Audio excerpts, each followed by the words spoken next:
Tonight, our nation's attention is focused on guns, violence, mental health, active shooter scenarios, and constitutional rights. There are individuals in this country who should not be allowed to own a firearm. If people can protect themselves, that's the best approach because the government's not going to catch them all. But some of the worst shootings we've had, the person passed a background check.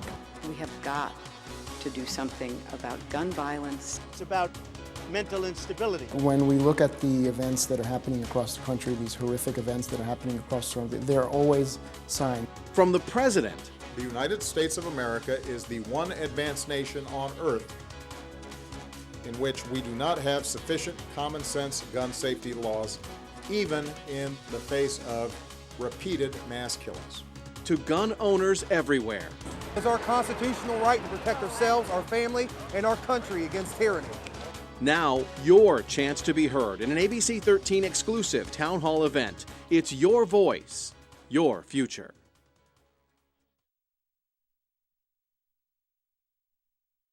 Live from the campus of Central Virginia Community College. Our topic tonight, a big one, gun violence in America. We're expecting a lively discussion on a very divisive issue. The big question for us, though, can we find common ground? And we're hoping our panelists tonight can help us find some. Let me introduce them to you right now. Catherine Cable is with the group Moms Demand Action for Gun Sense in America. Philip Van Cleve is president of the Virginia Citizens Defense League. Damian Cabezas is president of Horizon Behavioral Health. And Barry Stevens, he's a retired state police officer and a firearms instructor here at CVCC. Now, one note before we go forward. We did have the Brady Group, Brady Campaign to Prevent Gun Violence lined up to be a part of this discussion tonight, but at the last minute, very late last week, they decided they couldn't make it. So we go on. Also with us tonight is Kelly Gray. She's going to help us navigate through some of the social media stuff. She's waving over there. Kelly will be checking questions that folks are posting on social media. We will get to her several times throughout the course of the evening. And we encourage those of you at home to submit questions. Just search the hashtags Your Voice, Your Future, or Gun Violence on Twitter or Facebook as well. Of course, our live audience also has a lot to say, and we will get to them as well. You know, tonight, President Obama is giving his final State of the Union address. And of course, one of the things he'll be talking about quite heavily is gun violence in America, in particular, his actions, his executive actions to combat gun violence in America. Well, a poll was done recently, ABC 13 Twitter page. We asked if President Obama exceeded his constitutional powers with his executive action on guns. 61% said yes, 32% said no. So let's poll our audience. By a show of hands, who's part of the 61% that said yes, the president has overstepped his authority on this issue? Let me ask you, let me get your, hi, what's your name? Diane Sykes. Diane, why do you think that? You can stand up. Stand up for us. Oh, this is terrible. I just feel like the Congress makes the laws, and I think he decided some things on his own. Okay. Thank you. Who's part of the 32%? Do we have a 32%er? Sir, how about you? Come on over here. What's your name? Jamie Minix. Okay. I don't think that he overstepped his bounds because nothing in his executive actions is taking a gun away from anyone. So there's nothing he did to take anyone's Second Amendment rights away. Okay, thank you. Thank you both for your participation. And we want to know, is it right to take this kind of action, especially following the mass shootings that we've all seen in the news, we've all seen on the internet? Let's get our panelists involved right now on this. Barry Stevens, first to you with this question. You know, some believe that in a rural area, you need a gun because help is so far away, may not get there in time. In an urban area, though, there is that thought that why would you need a gun? Maybe police are not very far away. What's your thought about the need for a gun in a rural versus an urban area? I really don't think that being in a rural area increases your need for a firearm any more than in an urban area. I mean, you generally think of our rural areas as being safer than some urban areas. So I mean, if you're going to use that comparison, there may be some urban areas where you probably would feel more comfortable being armed than in most rural areas. I live in a semi-rural area, and I don't really feel the need to have a personal weapon for protection. Philip Van Cleve, your thoughts about this? Should everyone just have a gun, or does being rural versus urban change the equation? Your life matters no matter where it is, be it urban, be it rural. Some of our worst crimes happen in the urban areas. I mean, unless the police officer can get there in 10 seconds, you can be dead.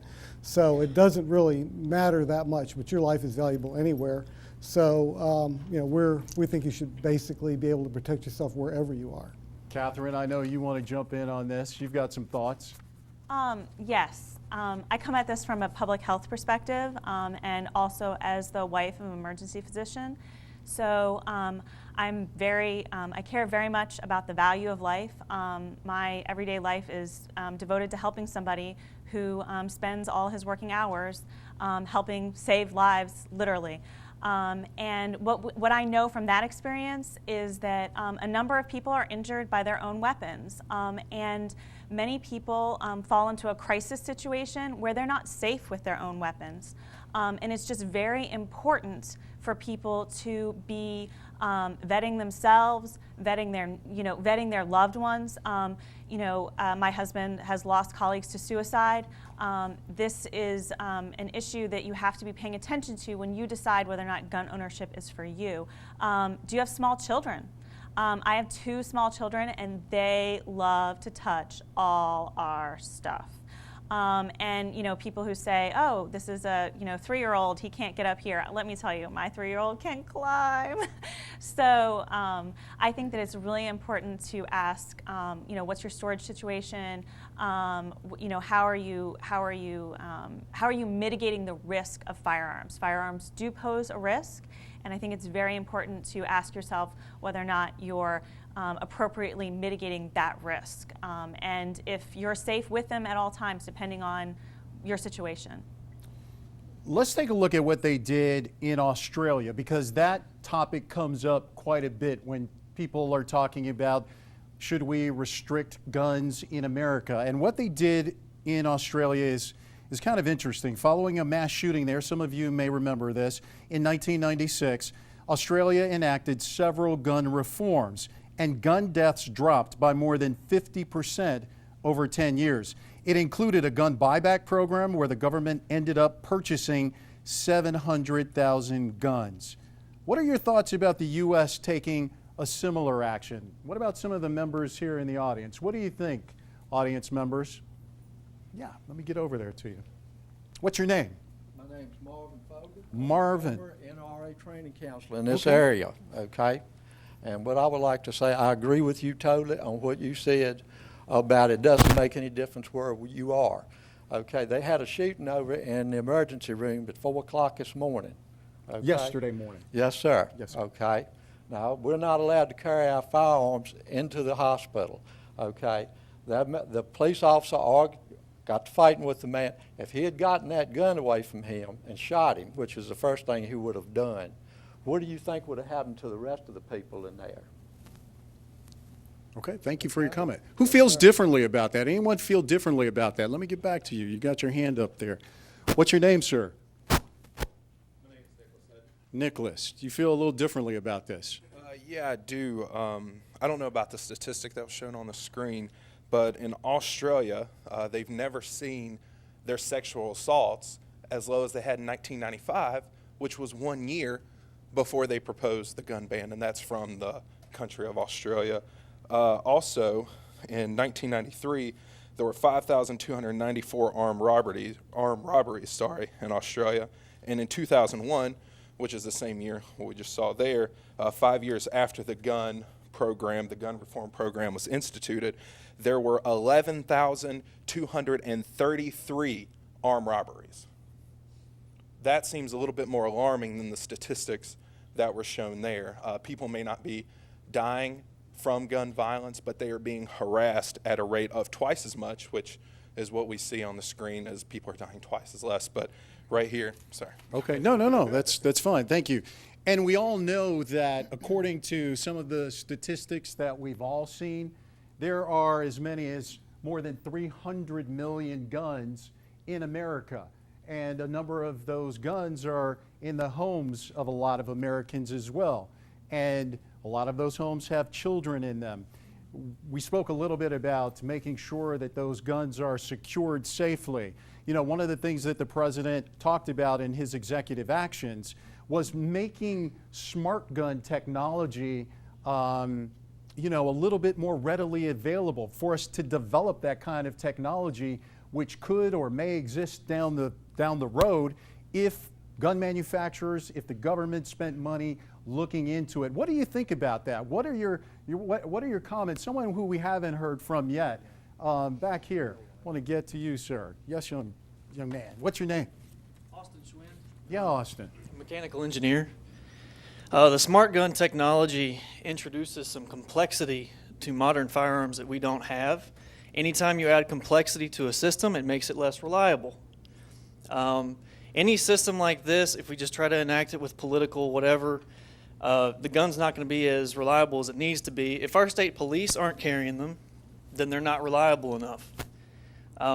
If the market can support smart gun technology, it's a viable thing. It's a good thing for people to have options. It's never bad for people to have options. But to force it, I think, is a mistake. So who would be in favor of at least having it available if you wanted it? By a show of hands, how many of you would like to see that technology available as a gun owner? Okay. And I suppose the rest of you are against it? Panel, what do you think? Philip? Well, first of all, the market can decide. The problem with what Obama's doing is he's trying to cram it down our throats by basically getting the government to make a big push on this. They just need to let the market do it. If people want them, they will be made. If there's money out there, you can bet there'll be a gun manufacturer doing it. The problem with smart guns is generally it's a stupid idea because when you need a gun, it's for self-defense. You may have seconds, 1 or 2 seconds to use it before it's too late. You don't have time for it. For example, let's say you have blood on your hands. You may have been in a very rough struggle. You get a hold of the gun. What if the blood interferes with its ability? What if you're wearing gloves because it's cold weather? What if you get hurt and then maybe your wife grabs the gun to try to stop the incident and the gun doesn't recognize her? What if it takes it 4 seconds to unlock? And I believe one of the ones that they're working on will take 3 or 4 seconds to unlock. That may be 2 seconds too long. So maybe it would be good if somebody had children around the house, but very limited. It's very limited. Some of them, for example, allow you to have a wristwatch or a ring that would enable the gun. Well, if you're struggling with somebody, you're a police officer, these are people that have to deal with this a lot because they're actually get into struggling matches with criminals where the rest of us could run. They have to arrest them. They get in a struggling match. If that gun is within proximity of their wristwatch or whatever it is they're wearing, the gun will still go off and kill the officer if the bad guy gets control of it. All right, Philip, thank you. Let's get over to Kelly. Yeah, Go ahead. I just have something really important to say about the smart gun technology and letting the market decide. I really support that. I think we were talking about the Lynchburg General shooting, and someone said, what if that guy had, the security guard's gun was the only gun in the situation? And what if the gun had gotten taken away from the security guard? I think in that situation, wouldn't it be a great thing if someone who means to do harm cannot use the security guard's gun to harm others? Hospital shootings are overwhelmingly with guns taken from law enforcement or security guards. Those are the only guns in hospital situations, and those end up, and that's a real problem there. And so I think it would be great in a hospital situation if the only person who could fire that gun was the security guard. All right, Can I just also say ahead, that one other person who tried to actually sell smart guns was harassed to such an extent by other firearms enthusiasts that he decided that he could not sell them because he was harassed into death threats, and a dealer was going to sell these guns and import them from Germany, and the gun community treated him so poorly that he ended up not selling them. So I think that's a real shame. We want to go over to our social media desk right now, and Kelly Gray with some questions that folks are asking online. And this one's especially meaningful to us working in media. It's anonymous via email. Here it is. What can be done to better screen for potential time bombs waiting to erupt, as in the case of Vester Flanagan, who all out said he was going to do what he did, sent ranting letters to restaurants, etc. Can there be some sort of file kept? Damian Cabezas, this question is right up your alley. Yeah, I think what we could do it's almost impossible to predict someone's going to be violent. It's almost impossible to do that, but there are indicators of risk that we should be paying more attention to. So I think that's the short answer, that to be able to, when we take a mental health diagnosis and sort of look at it as a sign of a threat, a violent threat, I think that that gets dangerous. And so I would say that there are indicators of risk that we should be looking for, determinants in violence, past histories of violence, for instance, that we should be looking for. That's what I would say. We've got to take a quick break, but when we come back, we'll finish our discussion. Our town hall, Gun Violence in America, continues right after this.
All right, James has been waiting patiently. He wants to pick up the conversation with a question or a comment about what they're doing in Australia. What's your comment or question? Right, I take issue with how you described the buyback in Australia. It wasn't voluntary, it was a mandatory buyback, or else you went to jail.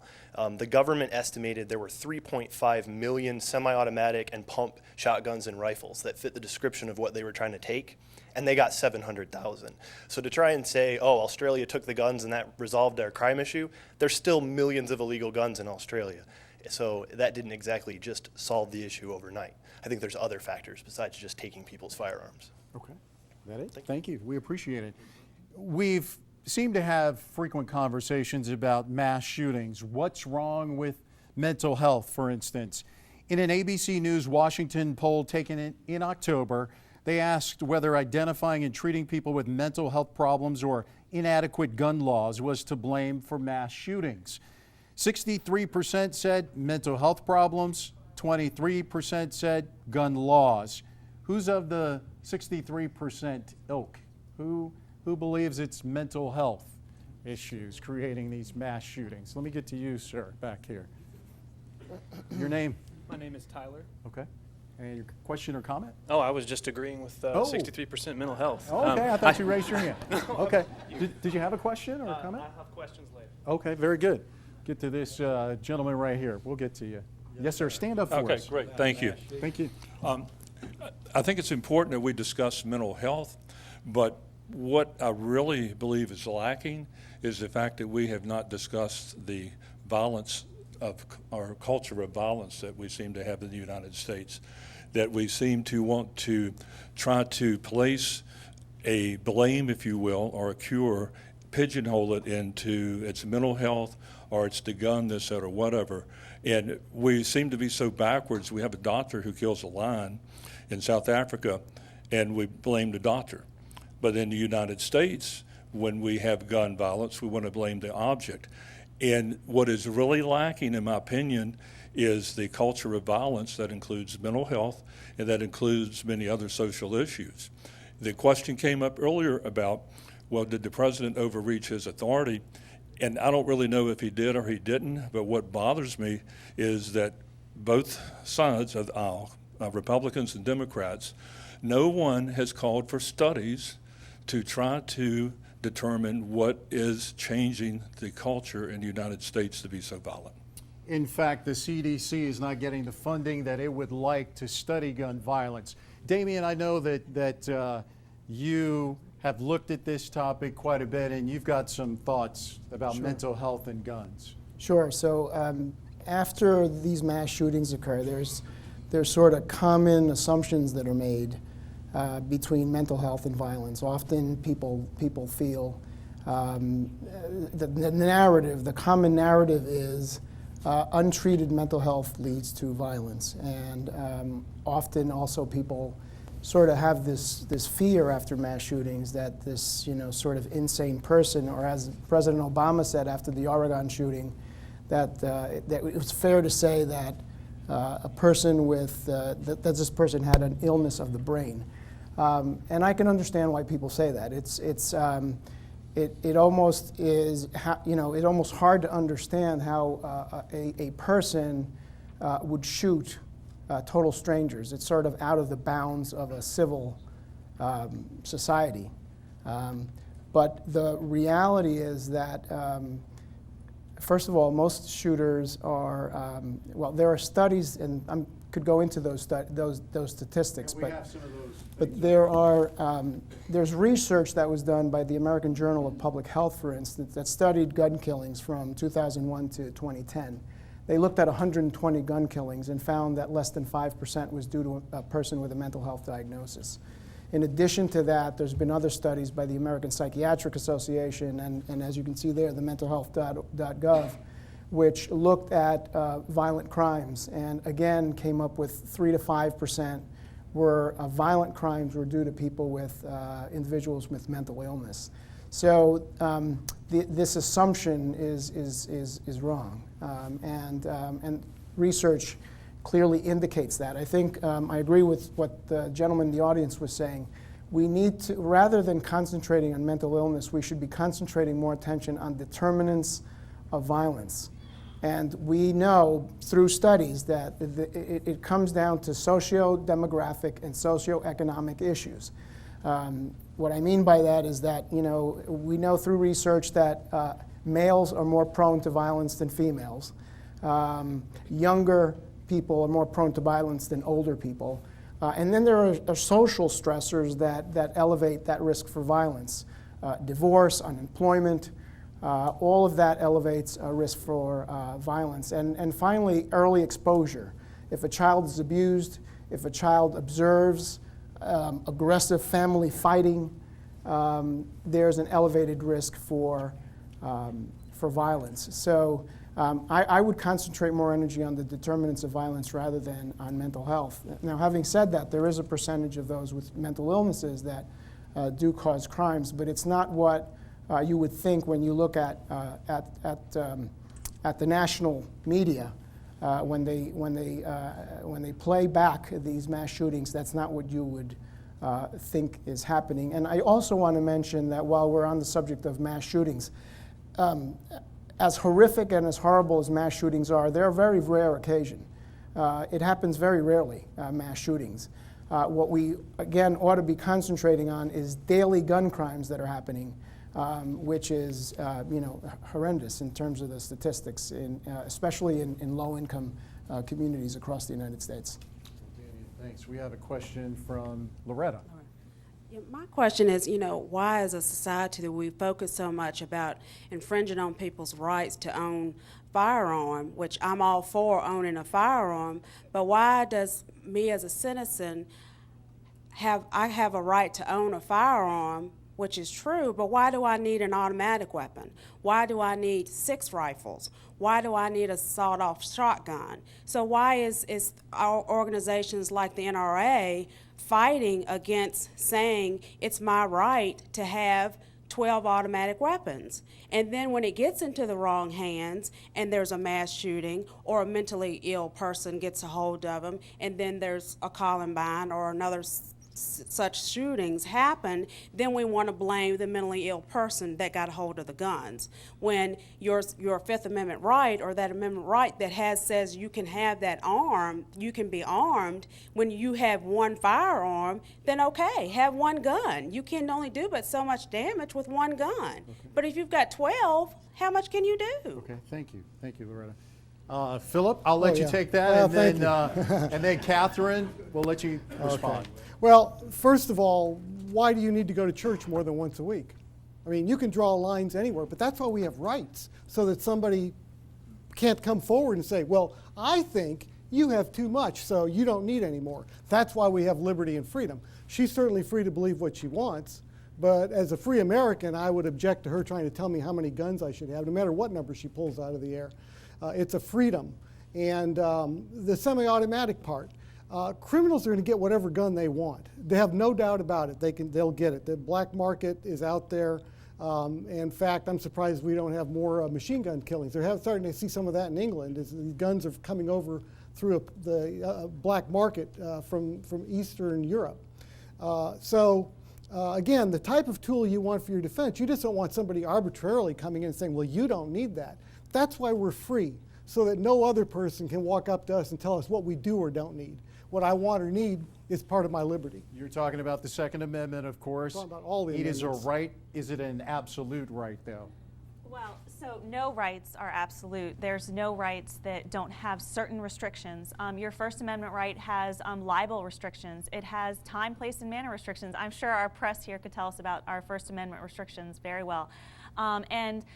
Everything that, Moms Demand Action and numerous other gun violence prevention organizations have suggested all have passed the Second Amendment constitutional test, depending on, because everything that's being suggested nationally has all been proposed in states and has passed muster in different states. So I don't think that we really have to worry. There's a space that we can save lives. We know that states with better vetting of who can have a firearm have fewer gun deaths. We know that. That's a fact. So we talk about this everyday gun violence. How can we reduce this everyday gun violence? Concentrate on people who have a past history of violence. Let's say somebody has a restraining order because they have, been abusing their wife or a girlfriend.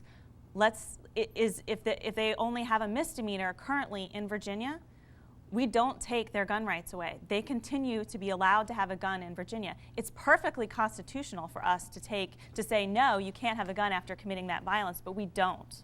And Virginia just ended its reciprocity agreement with a number of states across the country. Let's get to Dan Summerlin. He's an employment attorney right here. And Dan, will you stand up for me? So we were talking a little bit earlier, and this may go to the mental health question too, but we had this horrendous event happen last August where 2 journalists were killed on live television, and the person who killed them was a former employee who had obvious issues at some of the other places where he worked, but that may not have gotten to the employer there of what they were feeling in terms of, well, we can't really talk to you about that. Where does it stand? Where do you draw the line? Where can we maybe find out more about someone before we bring them aboard? Right. It's a very hard issue these days for HR. Your number one duty as an employer is to provide a safe workplace. And so when you have an employee that starts exhibiting signs like Damien said, that's something you need to be trained for and to identify. And if you have supervisors, they need to be trained to identify, and you need to try to deal with that issue. 10 years ago, 20 years ago, the law may have been a little different, and as an employer, you may have looked the other way if somebody started acting a little strangely. These days, you can't do that, but you also can't infringe upon a person's medical information, right? There's a lot of HIPAA laws and things like that. So you got to handle it very carefully. You got to work hand in hand with the professionals. You know, HR people are not counselors, we're not psychologists, psychiatrists. So when you have a potential issue, your job is to protect your workforce, and so you need to refer that person to somebody who can do that. But at the end of the day, there's only so much one can do. In that case, you know, that was a case where the company terminated somebody, and 2 years later they came back. And as an employer, that's hard to stop. Okay. Dan, thank you. Yeah. Let's get over to Kelly Gray over at our social media desk for a question from what we're seeing online. This one comes from Jerry Price from Facebook, and this actually goes right along with what we're just talking about. Is this a violation of HIPAA regarding mental health when HR discusses a former employee's mental health? I think you answered that question. It would be. Yeah, you can only go so far. What you can do as HR is say, I'm not a professional. I'm going to require you to go get some counseling before you come back. That is okay. Okay. Damien, you want to weigh in on this real quick? No. Okay. Okay. All right. That may have been the easiest question that we get you from tonight. All right. I need to talk about the mass shootings up at Virginia Tech because one of my instructors sold that boy that Glock, okay? 2 weeks before that, he had been up there encouraging people, the staff up there, to let people carry their firearms on campus for protection.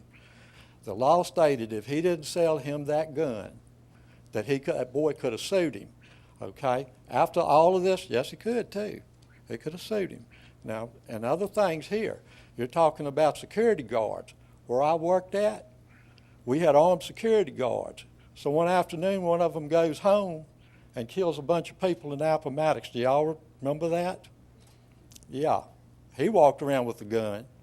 I turned him in several times too for playing with the guns back in the warehouse. So do you really want to put your life in these people's hands? Responsibility is to you. And ma'am, I suggest that you take a NRA safety course, and I'll tell you why. You can lock up all the guns you want to, but as I taught people, what do you do with the keys when you're through with it? And you know, when you was a kid, you parents could not hide anything from you. You were going to find it. So education is what is, you have a responsibility to do right. And no matter what, some people are not going to do right. I've known too many of these people. All right. Thank you yes, so sir. much. All right. Thank you for listening. Thank you. Our conversation will continue right after this break. Stay there.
I can die from congestive heart failure if I don't stay cool.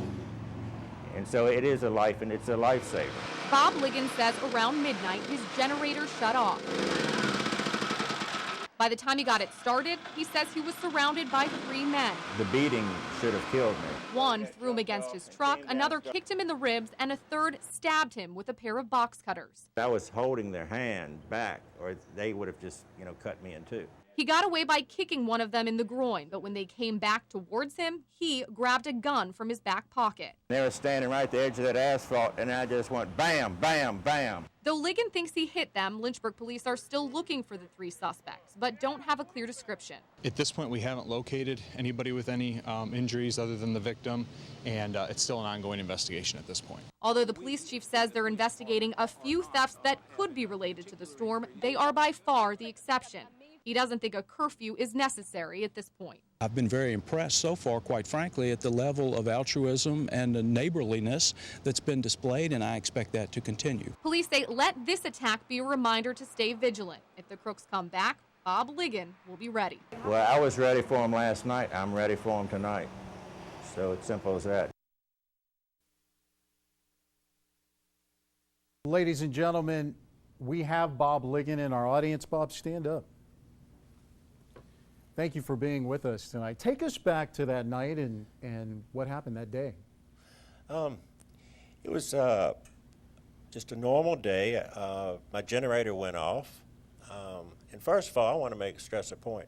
A gun is for protection of your life, not your property. I went outside not knowing they were there. They knocked me out by hitting me with a stick. I woke up unconscious. They could not get the chain off the generator. And so at that time, they continued to beat on me and tried to cut me. I held them off, and I realized I had a pistol in my hip pocket. And I gave them warning, and they lunged at me, and that's when I fired.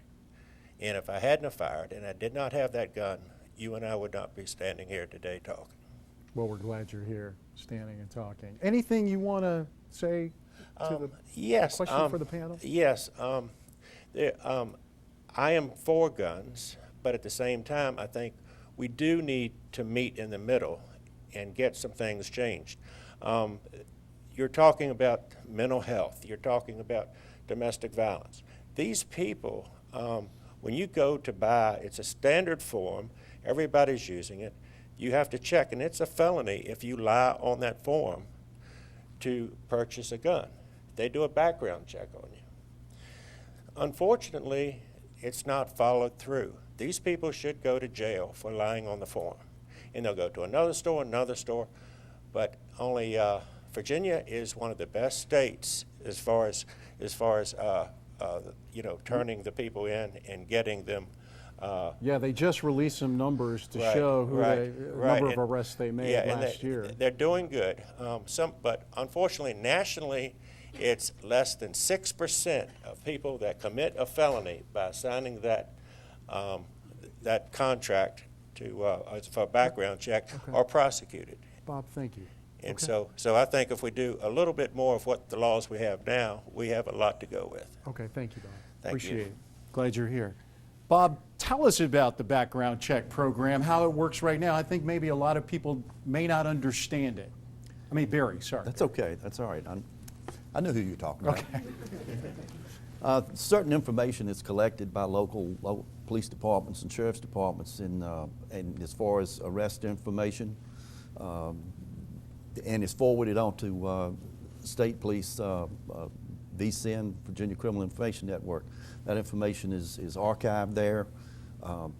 Any history of an arrest or whatnot or conviction for certain offenses is available to the gun seller when he takes the form that is provided, and he electronically sends that information to Richmond.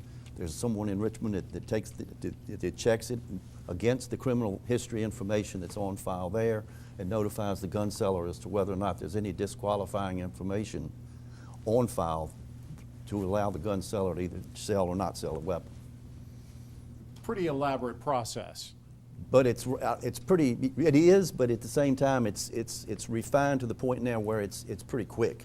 And this has been one of the complaints in the past, is the time it took to get the checks done, especially in the gun show scenario, which is where a lot of the problems with gun sellers are arising now. Is you don't have a formal gun store, but you've got some temporary arrangement. Like up at the Salem Civic Center, where you've got hundreds of gun sellers there. Well, they each have to run this information through the records check in Richmond before they can sell a gun. Okay. And sometimes it creates a backlog and it frustrates the gun seller, but it's absolutely necessary. All right, Barry Stevens, thanks. Let's take a look at a poll. You know, news people like to tell you about polls. A Gallup poll taken in October, 41% of those surveyed said they have a gun in their home. 56% said they did not. What do you think? gun owners and those of you who don't have guns. Let me get over here to this young lady right here. You have a question? I do, but not in response to what you just That's asked. Someone talked about culture, and when do we get so angry with each other? Me against you and us against them. And, you know, I don't understand it. Since 9/11, we have spent $800 billion on Homeland Security. But when we want to do a study to understand the determinants of violence, people don't have jobs. They get upset. They take things in, you know, take matters into their own hands. Yes, we need studies. I don't want to fight you. I come up with the civil rights era.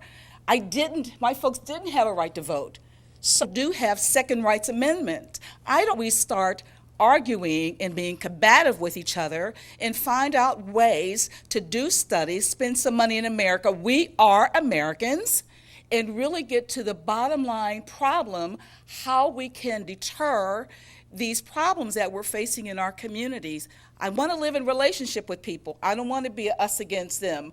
We are all Americans, and we deserve to be safe. I do not want to be intimidated.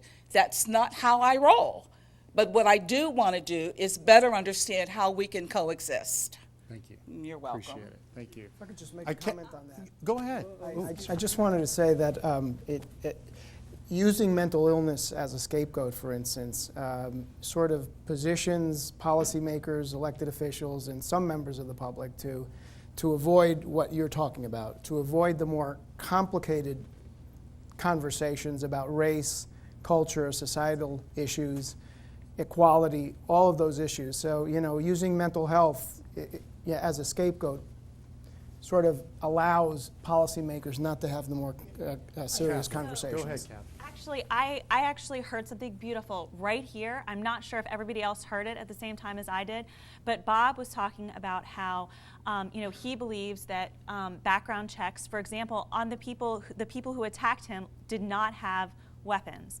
And he believes also that we should go after and come and arrest the folks who are going on forms and lying about being able to pass a background check, because those people are trying to get guns. And I think what we're seeing here is that the background check system is very effective at preventing criminals from getting guns when we let it work. What we're doing is we're not letting it work fully effectively by letting there be a back door, a door where you don't have to go through a background check.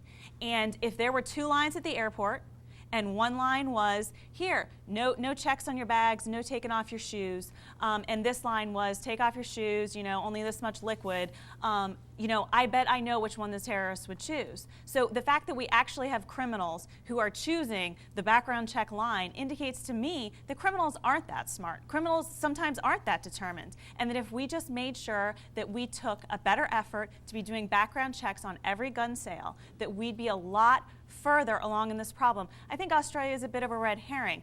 2 + 2 = 4, but so does 3 + 1. We can have a different solution to our problem in America. We can have a different solution but get to the same place, which is saving lives, less gun violence. Thank you. Okay, you disagree, Phil? Oh, absolutely. First of all, in 2010, the federal government with the background check system stopped 72,000 people from buying a gun. That sounds impressive. And this is for the whole country. Of those 72,000, how many do you think were prosecuted? 44. 44 people, not 44,000, 44. 44. Of that, they got 13 convictions. So those that are thinking that background checks make a difference, I tend to want to differ on that. Also, when you go, the impression you're left with is that, from Catherine's comments, is that when you go to a gun show, you can get exactly the same guns from a private seller. Private sellers are selling their old guns, usually. It's almost always that. And so if you're going in there and you're a gangbanger and you want to buy a Glock, you go to a private seller, you may well not find one unless you want maybe a World War II M1 Garand or something, which isn't something they carry around. The dealers are the ones that have tables that go on forever with every possible gun, every configuration you could possibly want. So for that, they get a straw purchaser, somebody who has a clean background, buys the gun, turns it over to the criminal. No background check will stop that. And, Chicago has universal background checks, what Catherine would love to see. They've got you have to have a permit to buy a gun. Some of the tightest gun laws in America. Right, exactly. I'm an Illinois instructor. I'm very familiar with their laws. And yet Chicago has a Virginia Tech every weekend. They've got 40 to 50 people shot every weekend. I'm not real eager to get that into Virginia. It's not working in Illinois, and it's not going to work anywhere you go because the criminals will get the guns. Also, one final comment, and this ties into what was said earlier. This really, we're talking about gun violence, that's fine and dandy, but the real question is, what about violence? You're picking a subset, guns. People are murdered with all kinds of things, including bare hands and feet. The question is, and this is the black lady that was up here earlier, she was on point with that. Why are we doing this? Why are we willing, no matter what tool we use, who cares what the tool is, why are we willing to murder somebody else and not just live and let live? Where did that go away? We'll see who has some answers for that question. When we come back, we have to take a quick break, but we'll be right back.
Where's the kids at? Get on the ground! This is what storming the hallways of a school in search of an active shooter might look like to members of the Bedford County Sheriff's Office tactical team.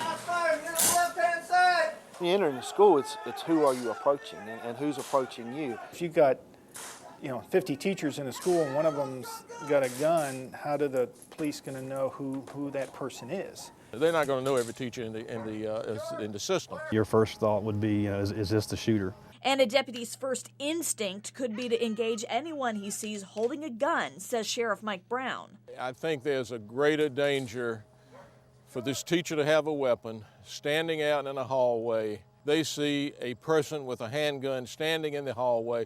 They don't know who that person is. They're going to engage that individual.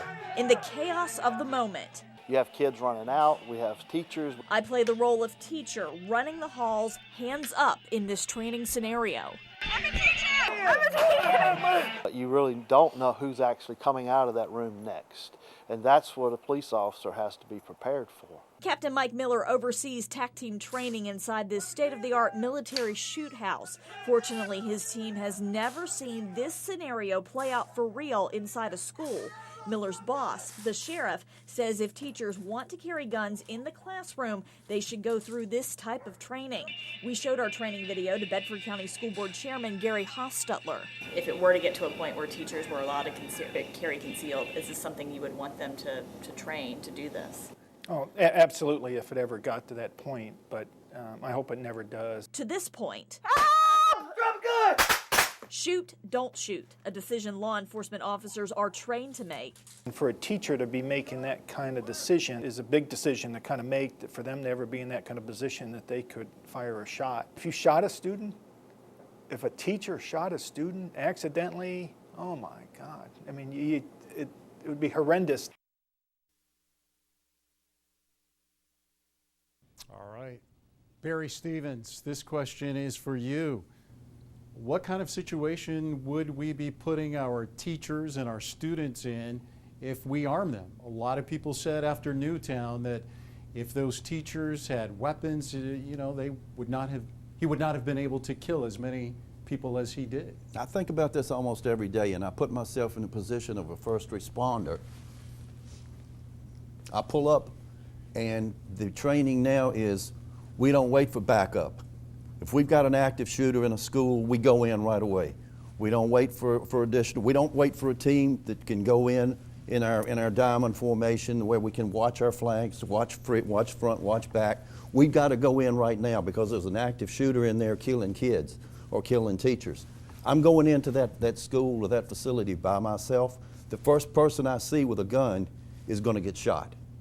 I'm amped up. My adrenaline is up. I'm thinking about kids being killed in there. And if that person is a teacher or another student and they're standing in the hallway with a weapon, that's the first thing that I'm going to focus on. That's going to be my first threat, and that's what I'm going to engage first. I totally agree with what Bedford County says. You're creating a very dangerous situation in here. If you've got multiple students and teachers with weapons, what are they going to do? Step out into the hallway? They're not going to know who the threat is, and they're going to may engage each other. That same point was made by students who were at Umpqua University when the shooter was there. Some of the students had concealed carry permits and had their guns on them, and they were told to, wait, you probably don't want to get involved in this situation for fear that if they go out there with their guns raised, you'd be shot. And so they didn't, because how are you going to tell the good guys from the bad guys? I've spent a lot of time looking at this as well, and I've had some training in it, as a matter of fact, in West Virginia. First of all, if I was in a position where somebody was going to murder me, I would like somebody, hopefully myself, to be able to do something about it, not just give it all up because a cop might shoot me. I'll take my chances with the police versus somebody that's absolutely going to murder me point blank as a helpless little sheep. So number two, typically you wouldn't picture the teacher running around in the halls trying to play police officer. What you would do is you would lock the room down. The bad guy has to come in through one door. That's a kill zone. You get the students behind you, you lock on the door, and when he steps through, he's toast. He won't even know where to look at first for who's in the room, where they're at, and who's got a gun. Before he figures that out, he's dead. So I think this would play out very differently, and there are schools where people do carry like this. Utah's been doing this forever. Liberty University now allows students, faculty, staff, and guests to carry. I've carried there. It works where it's been tried. It's interesting you bring up Liberty University because we're going to talk about that right now. The president of Liberty University is encouraging his students to get trained and get concealed carry permits. I just wanted to take this opportunity to encourage all of you to get your permit. We offer a free course, and let's teach them a lesson if they ever show up here. So there we have it. President of the university, Jerry Falwell Jr., telling his students, go arm yourselves and get a concealed carry permit, because the more of you who are armed at our university, the less likely you will become a target. What's your first name? My first name is Sheila. Sheila, what's your question? Yes, well, it relates directly to this, and you've asked the question, how do we tell? I was in a restaurant in Danville where I live, and there was a gentleman in there with a gun sticking out the back of his pants. You could see the top of it. And he was just standing there walking around and waiting for a place to sit down, and I saw that, and the first thought that came into my mind was somebody could walk right up behind him and pull that out of the back of his pants before he even knew what was going on, and something tragic could happen. I'm in the restaurant. I don't have a gun. I don't want someone sitting around me while I'm trying to eat dinner, relaxing, carrying a gun. When you see people walking around out on the streets or in a store or a restaurant or someplace and they have a gun on, how do I know what they're up to? How do I know who's the good guy and who's the bad guy? So why do I have to be in that type of situation? And you know, you can get guns, and you can go to Greensboro, North Carolina, and other places, and have people that sit at a table. They bring guns from home that they own. They sit at a table, and they sell them, and nobody knows who they're selling them to. Thank you. So is the scenario that Philip described for us, Barry, is that a real life situation where teachers would do that, where you would know who the bad guy is? If you had a situation where the teachers trained regularly to do exactly the right thing, they went through drills on a regular basis, they kept their heads, they didn't panic, that would be great. But I can't see that happening because they don't train in combat situations. Most of our friends here that are firearms instructors that teach firearms for civilians, you go sit through some classroom time, you stand at the range and you shoot some holes in some paper targets, but you don't do any combat training. And when you get into that combat situation, your brain doesn't work very well. You go into a panic mode. And if you haven't trained to the point that you act or react without actually going through the logic process, you don't know what to do. And I talked to a lot of police officers before we came in here tonight about this same situation because I knew it was going to come up. And across the board, we all agree that if they go into that situation, that we're going to focus on the first threat, and if it's a student or a teacher. Okay.